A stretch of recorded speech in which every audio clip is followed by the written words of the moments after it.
London Real, I am Brian Rose. My guest today is David Icke, the English writer and public speaker known since the 1990s as a professional conspiracy theorist, calling yourself a full-time investigator into who and what is really controlling the world. You're the author of over 21 books and 10 DVDs and have lectured in over 25 countries, speaking live for up to 10 hours to huge audiences filling stadiums like Wembley Arena. You are here today to talk about the coronavirus pandemic, the worldwide COVID-19 lockdown, and the looming global economic recession. David, welcome back to London Real. Thanks, Brian. A lot of people out there with a lot of questions. There's a lot of confusion. This is a crazy time. I wanted to start off and just say a few things as far as where we are. Okay. It's March 18th, 2020 right now. I want to throw some of my views out there, and then I want to hear your views, Okay. and I want to have a good discussion about this. Stock markets in America are down well over 25% since their highs, and a global recession is all but certain. Federal Reserve has cut rates to nearly zero. The U.S. has approved a $1 trillion stimulus package. The U.K. a £330 billion stimulus package. Many industries at risk. Aerospace, travel companies, entertainment, events, retail outlets, the list goes on and on and on. I hear through my sources we should expect military troops here in London in the next couple days on the streets. David, there's an ancient Chinese expression that says, "May you live in interesting times." Some say it's a curse. What do you see in the world? What are you concerned about? And do you feel for the British citizens and global citizens? Right. Well, maybe if I just put some background in place, and then we can take it from there. For 30 years, I've been warning people in my books and in every other way I can that this world is controlled by a cult. It's a cult that has no borders. It operates in all the, at least major countries, and in fact, all the countries in the end, and particular in those countries that dictate the direction of the world. So the cult will be at the core of the system in China. It will be at the core of the system in America, etc., etc., etc. And so what have I said in this 30 years that this cult wants? I've said, and I've said it in the chats we've had before, it wants to create a beyond Orwellian global state in which a tiny few people dictate to everyone else. I've referred to this as the Hunger Games society. And you can picture the structure very clearly. Picture a pyramid. At the top of the pyramid, you've got a tiny few enormously wealthy people that actually are connected to this cult. We now have a name for them. We call them the 1%. At the bottom of this pyramid in the Hunger Games society is basically the rest of humanity that is dependent upon the 1%. And in between the two is a vicious, merciless police military state to impose the will of the 1% on the population and to prevent the population challenging the 1%. And this Hunger Games society is not classic fascism, it's not classic communism, although the outcome in terms of tyranny is the same. It is a technocracy. A technocracy is defined as a society that is controlled by bureaucrats, experts, scientists, engineers, technocrats. And the ability of that situation to happen is through smart technology and AI. The idea is that everything will be connected to AI. This is what the Internet of Things is all about. And if you listen to the crazies in Silicon Valley, they're telling you that in the period around 2030, a year that keeps coming up from all directions, we will have a situation where the human brain will start to be connected to AI. And thus, whoever controls AI will be connecting and driving the perceptions of humanity. And that can be done from a central point through this smart grid, global smart grid. So that's the structure that they want. They also want a society completely cashless, where everything is digital money, a single one world currency, which will be run through this smart grid. Now, in the same 30 years, I've been saying there are two major techniques that are being used to bring about that situation. One, I've called since the 1990s problem, reaction, solution, where you covertly create a problem, you use the unquestioning, pathetic mainstream media to tell the public the version of the problem you want them to believe. And you're looking at stage two, the reaction, for fear, that's the currency of control, outrage, whatever the problem is, and either a demand from the public that something must be done, or at least an acceptance from the public that things need to change because of the problem. And at that point, those who've created the problem got that reaction openly in changes in society, offer the solutions to the problems they have themselves covertly created. And those changes, step by step, take us further and further to that Hunger Games society. There's another version, which I call no problem reaction solution, where you don't need a real problem, you just need the perception of one, weapons of mass destruction in Iraq, and you still have the ability to provide your society-changing solution.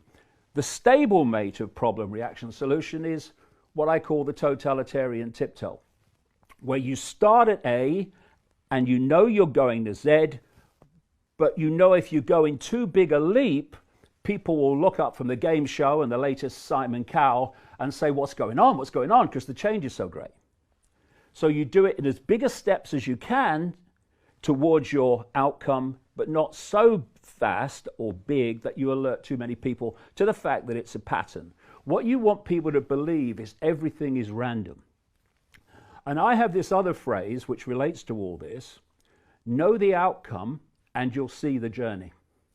If you don't know where this world is being taken by this cult, then everything seems random. Coronavirus, random. Climate change, random. Economic crash, random. But when you know where we're being taken, you know the outcome, this Hunger Games structure society. Now, let's take all of that and apply it to the coronavirus and what's happening now, and let people decide for themselves if they think that the fact that the coronavirus hysteria ticks every single box of that outcome, that goal, whether that's a coincidence. I absolutely do not believe that it is. And, you know, you mentioned that you don't think that it was a created virus.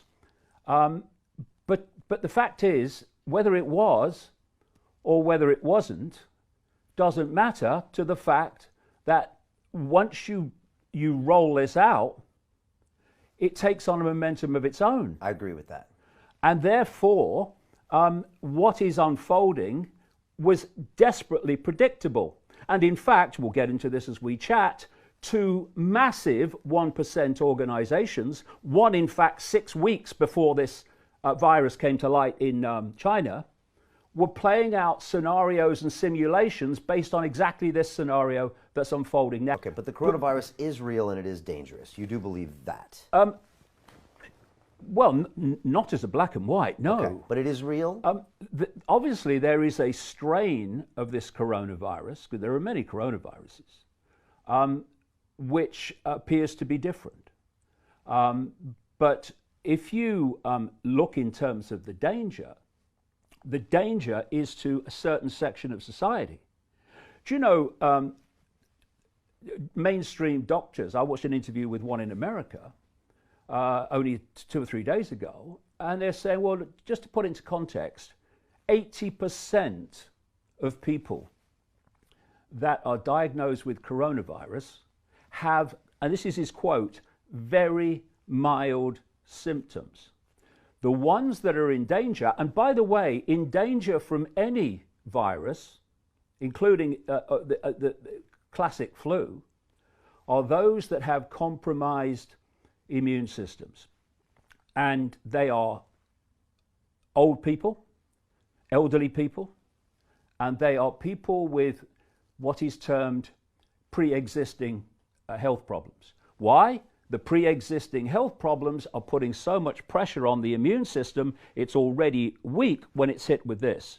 This is why someone like that will have potentially a serious situation, and someone with an immune system in working order of any level will just swat it away.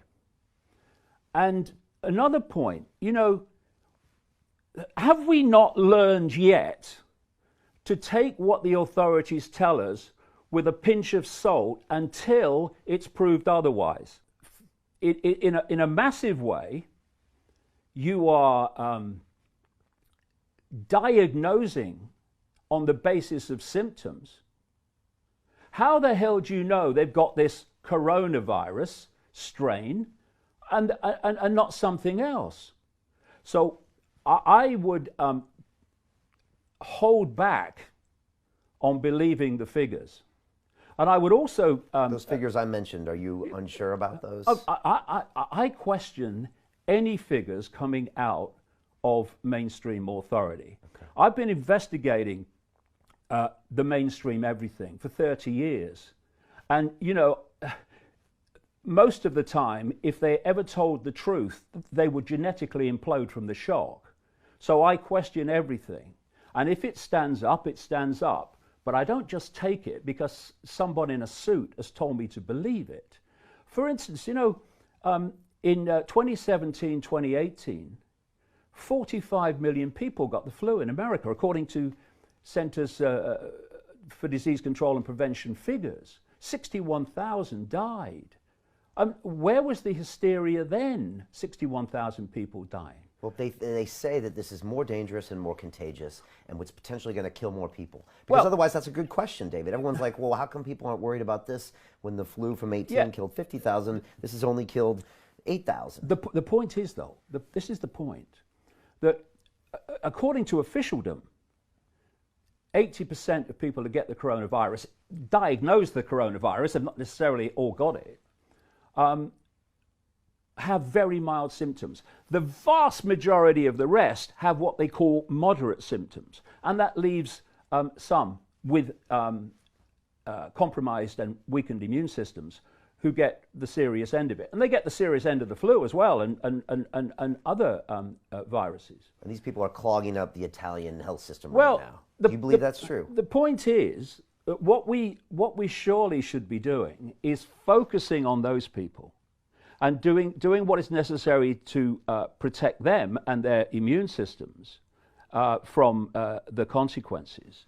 But to have the vast majority of the population who at most will have mild symptoms, some even no symptoms, and for that you destroy, because that's what's happening before our eyes, Brian, you destroy the world economic system. Now, let's go back to how I started. One of the things I've been pointing out as a problem reaction solution that was coming to transform human society, including, by the way, one of the things I said was coming in my earlier books was a pandemic, because of what I have been saying for the best part of 30 years is they are planning an enormous economic crash. And I've been saying it even more since 2008, because 2008 seemed to be a nightmare. The point I'm making is what they want is something that would make 2008 look like, you know, a Sunday school tea party. And so this coronavirus hysteria gives the excuse to do what they're doing, and the outcome and the consequences of what they're doing is to dismantle the world economic system.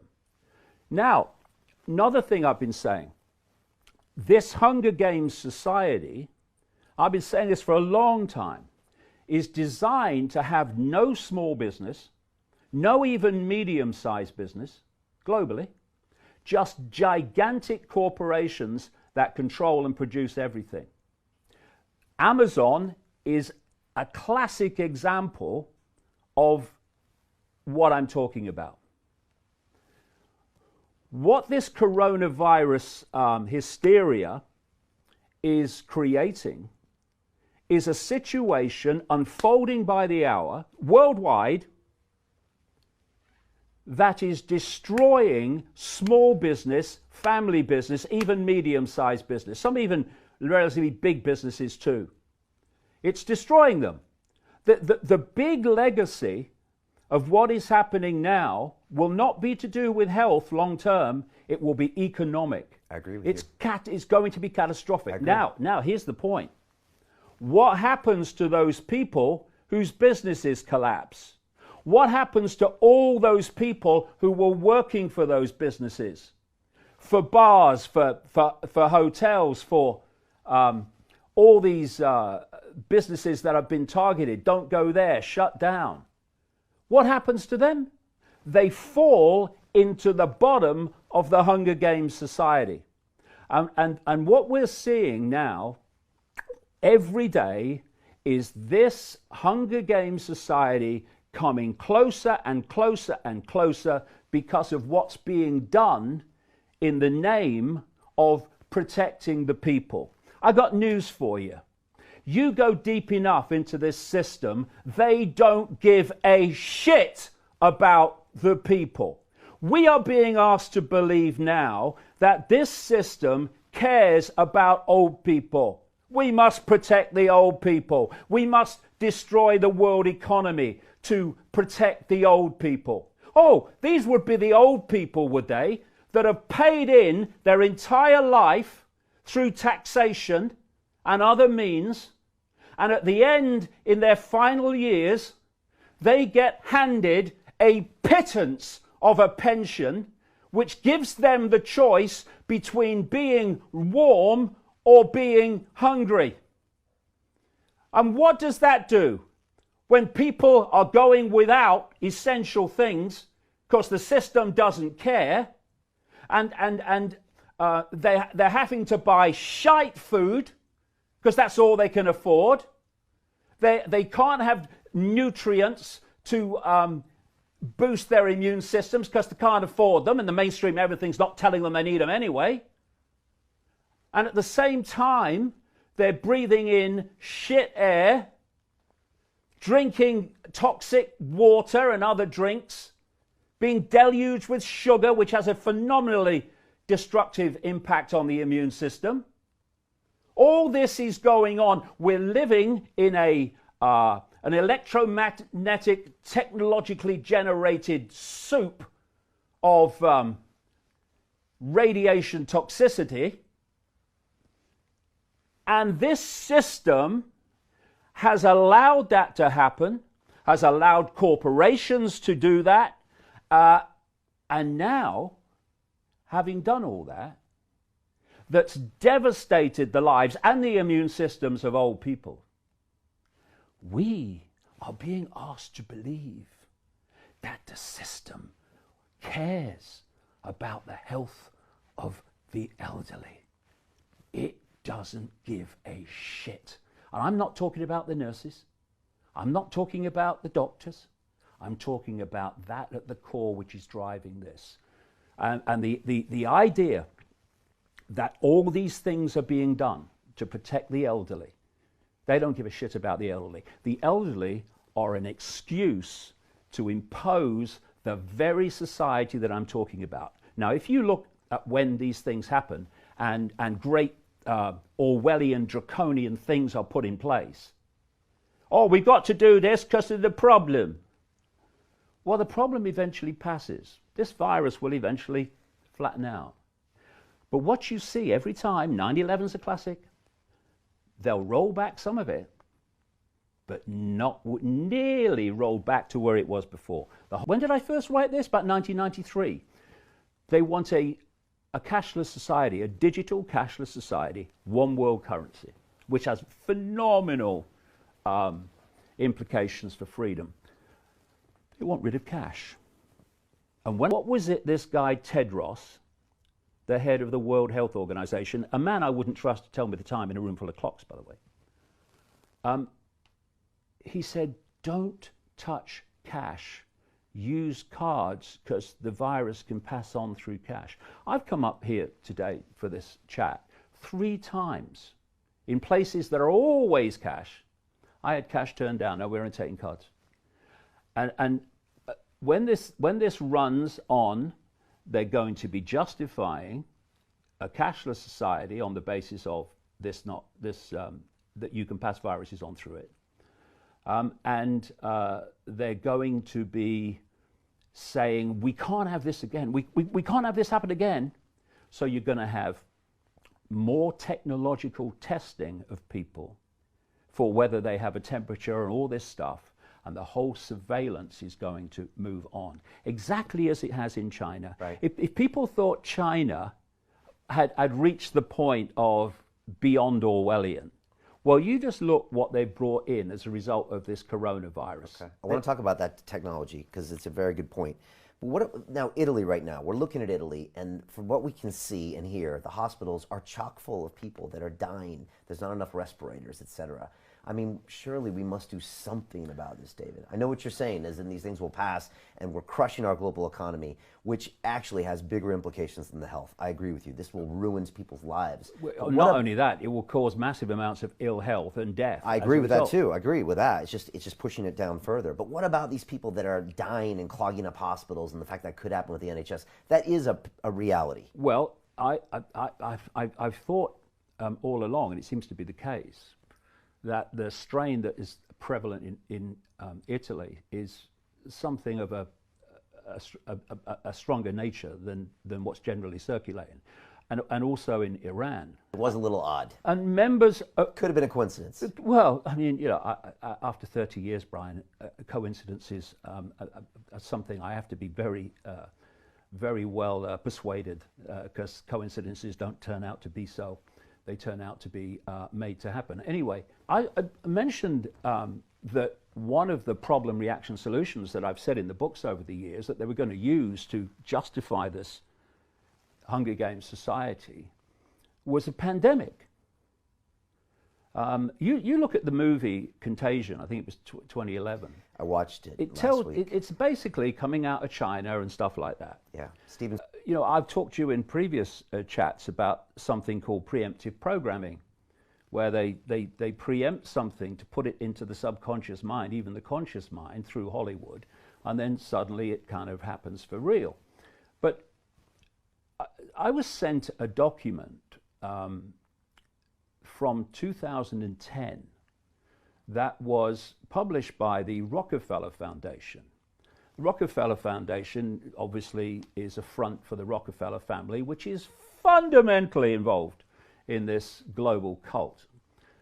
In fact, the Rothschilds and the Rockefellers were the creators of the World Health Organization, which is there to control health policy and direct the perception of health in all its forms from a central point. You don't trust the WHO at all?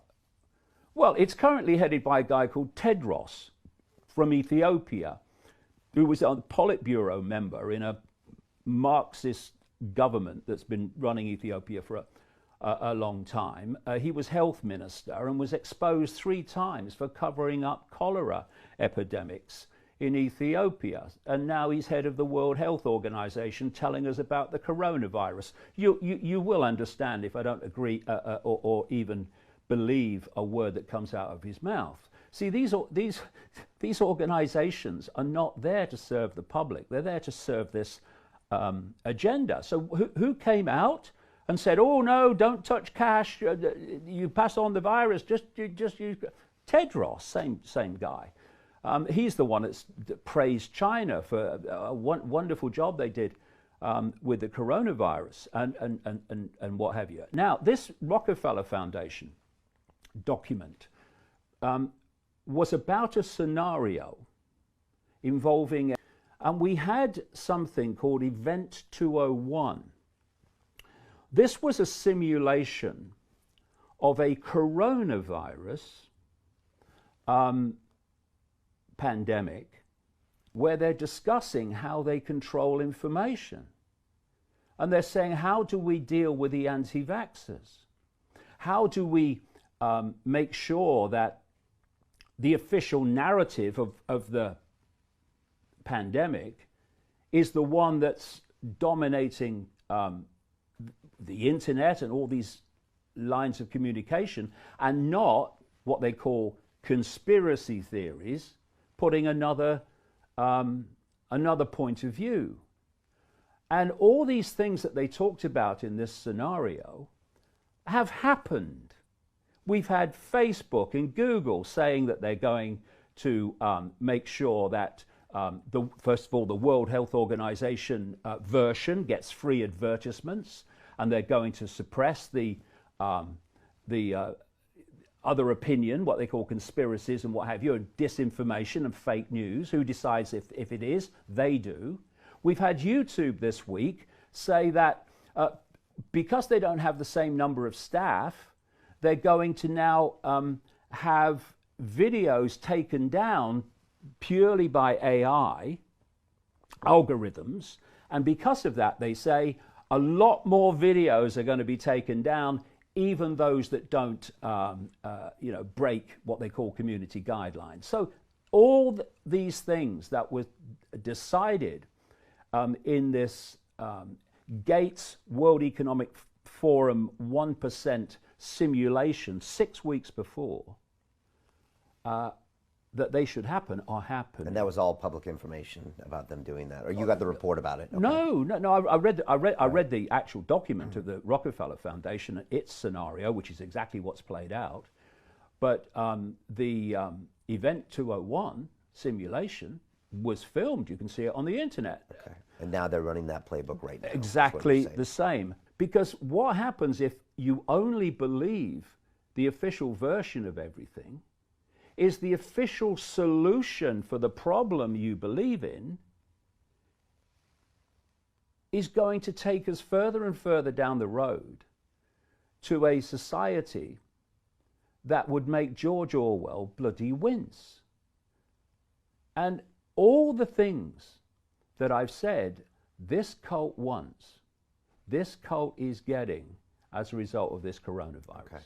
When you look in the global average, and in most other countries, the number of people who are seriously affected by this against all those who are not, the way the whole economic system is being shut down is suicide. And what happens when it reaches a point where in its present state it cannot continue, it cannot survive? A whole new economic system comes in, which is the one this cult wants. What did Prince Charles say at Davos only a matter of 2 months or so ago? He said by 2030, this year that keeps coming up all over the place from all directions, we need a new global economic system, economic order to meet the challenge of climate change. And both the coronavirus and the climate change hoax are providing the problem, I would say in many ways the illusion of the problem, not least with human-caused climate change, to offer the solution of exactly what they want, which is a transformed, centrally controlled, AI-controlled world economic system, which will not have mom-and-pop businesses anymore. Right. It won't have small businesses. Now, it wants rid of them. Now, the people in America, Trump and his advisors, and the people, Boris Johnson and his advisors, are going to say that the virus, since it spreads exponentially, needs drastic action now. That's what they say. We have to shut everything down so it doesn't become, 1,000x in the next 14 days, which can happen with a virus, can happen with something that grows exponentially. That's true, right? You just don't believe that's the case here. What I keep coming back to is the effect on the health of the overwhelming vast majority, which have immune systems that just basically slap it aside. And it's this small group of elderly people who, for reasons I've described, have weakened immune systems, and those who have other health conditions and therefore weakened immune systems, they're the ones in danger. So if you focused everything on them, and if necessary, isolate them and focus your resources on them so no one goes hungry and no one is in need, but the rest of the population, 80%, very mild symptoms or no symptoms, others with moderate symptoms. Well, are we going to destroy the world economic system by saying that those people also have to isolate and not go to work? Yeah. For me, that's crazy. Focus on those who are in danger. Throw everything at them. Cocoon them if necessary. But cocoon them with fairness and with compassion and with total support. But the rest of the population, the point is, they're not dying from it. They're not even, most of them, being affected more than very mild symptoms. So why are we locking them away and bringing down the world economic system and destroying people's businesses, livelihoods, ability to pay the rent? And they're telling us... I'll tell you why. Because if they carried on and allowed that to happen, the world economic system would not be demolished. And the idea is to demolish it so you can replace it. Problem, reaction, solution. That's why.